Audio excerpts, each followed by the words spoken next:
Right, so today we're going to be making beef Wellington, as always ingredients in the description.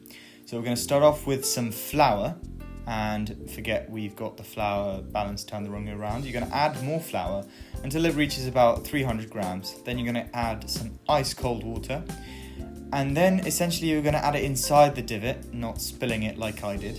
And what you want to do is you want to make a cohesive dough, as the video will then show. Make sure you have a knife ready to kind of scrape off some of the excess flour and water. But essentially you're going to have to make a dough that is pliable and responds to you.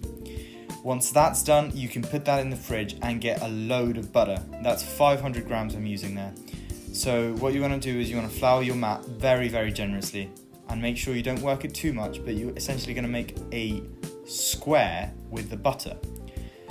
What that's going to do now is, once you put it in the fridge, we're going to put that in the lean dough. Right, put that in the fridge, roll out your lean dough, which was in the fridge for about half an hour, and then put your block of butter onto it. You want to make sure your lean dough is very thin. Then you want to take the edges of the lean dough and place it over the butter so that it basically just covers it. What you want to do here is to make sure no butter is spilling outwards. That's important, because the dough is essentially made by flipping the butter and the lean dough lots and lots of times. Now you can do this, you're going to do this 6 times, I'm going to show you the second one, but essentially you're going to have to rest it in the fridge 30 minutes after you do it. Then you're going to take some onion and about 400 grams of mushrooms, and you're going to put them in a food processor, clean them obviously, cut the onion in half. After that you're going to add some oil and some thyme, and basically whiz it in the food processor as we do here.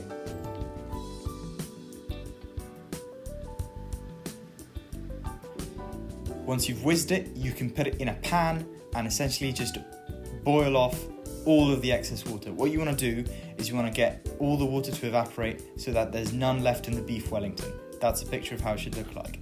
Then we've got to do our crepes. So basically just an egg, 140 milliliters of milk, and enough flour for it to basically come together as what should be a crepe consistency. Some butter, melt it, and then put your batter in. It doesn't need to be too thick. I think what I did here was it was too thick, but essentially you need to just cook the crepe completely.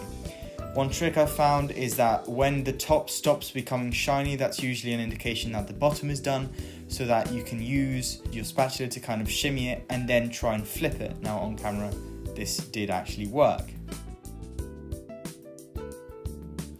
After that, you're going to want to do that like 2 or 3 times for 2 more crepes, and then you're going to want to season your meat. What I've got here is a fillet, and it's supposed to be Chateaubriand, but essentially you're going to want a fillet of nice beef. After that, you're going to put it in a searing hot pan with some oil, and what you want to do here is you just want to sear the meat. You don't want to cook it at all. You want to put some colour on it, and you want to lock those juices in.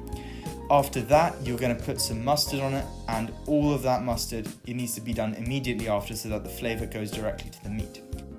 Right, now on to the plating stage. Essentially, you're going to take some plastic wrap and weigh it down.